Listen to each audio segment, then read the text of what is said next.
Hey guys, sorry. I know this is a Halloween video and all, but because I was sick, I was not able to plan a costume for this. I feel so freaking guilty to you guys. I just really wish I had the time. I gotcha! I didn't even include this in the thumbnail!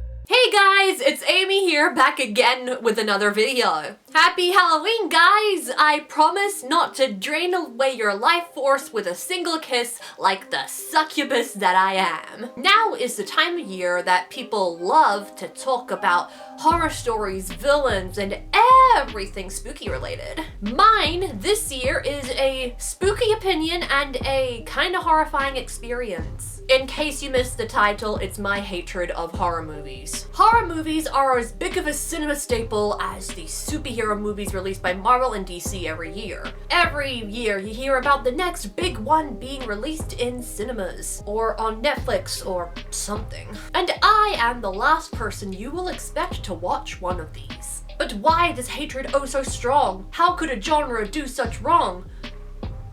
Now I'm turned into Dr. Seuss because all of these rhymes that keep coming loose. Let's just get on to the story of what made me hate horror. Woo, or whatever.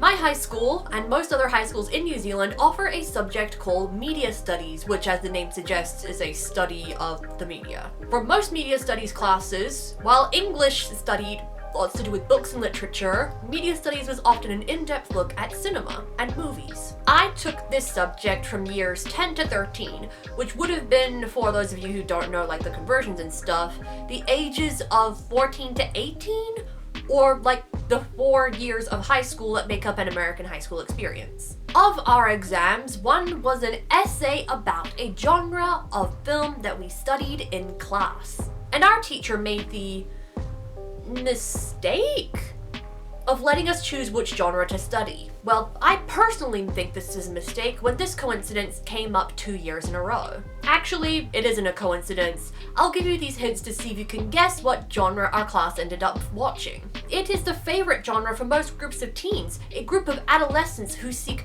thrill-seeking and rebellion, perhaps covered up with a blanket, cuddled up next to somebody, or with the lights out. Yeah, it's horror. Again, not a tough guess if you ended up reading the title of this video. I literally said it in the intro as well. Why'd I even decide to do that? Now, before I even studied it in high school, I was never keen.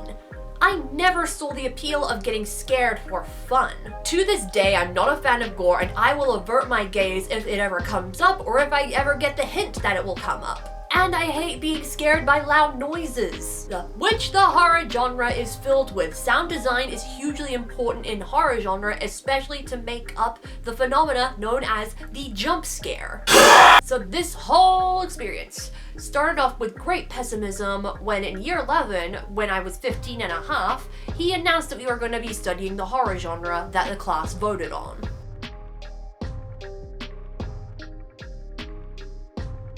This was even when he chose more tame horror movies or gave us content warnings in case of gore and the like. Now, in this year that we studied horror movies, we studied Poltergeist, The Woman in Black, and Alien.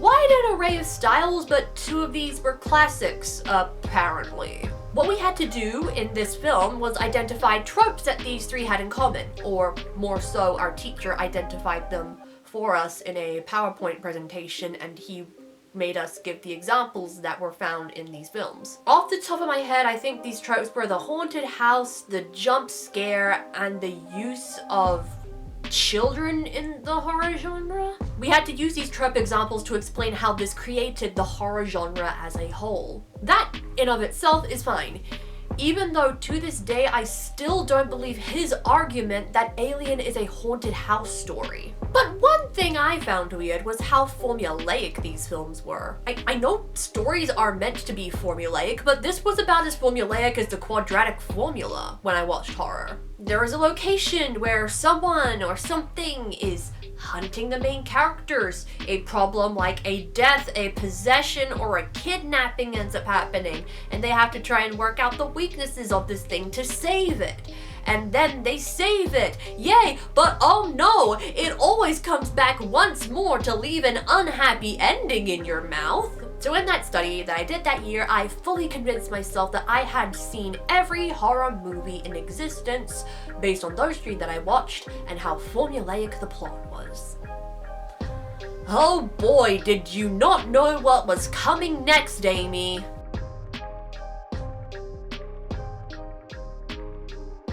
We studied it again! Yay! That year, our classes were so small that I had to combine my class with the lowest year level, and we both ended up studying the same things, just with slightly different assessments each.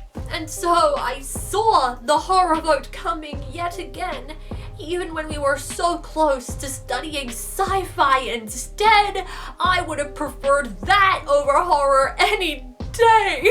My teacher picked different films this time, along with different tropes. The monster, the final girl, and the corrupt organization with their puppet strings on the situation. But still, the same points were being said about this genre, which was really, really broad. I ended up doing my own research on a subgenre of horror just to get a refreshing argument and one that made more cohesive sense to me. In case you were interested, it was a brief history on zombie films and how the tropes within them evolved, especially the zombie itself. But I still had to sit through the same plot and jump scares and gore. I was not engaged, and so the genre became even more predictable for me.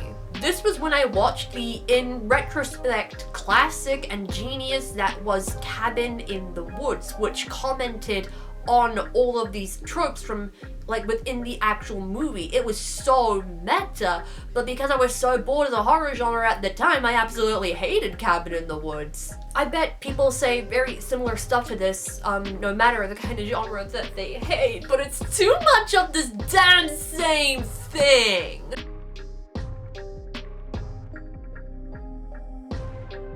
But here's the weirdest part. I hate horror, but I love dark fantasy.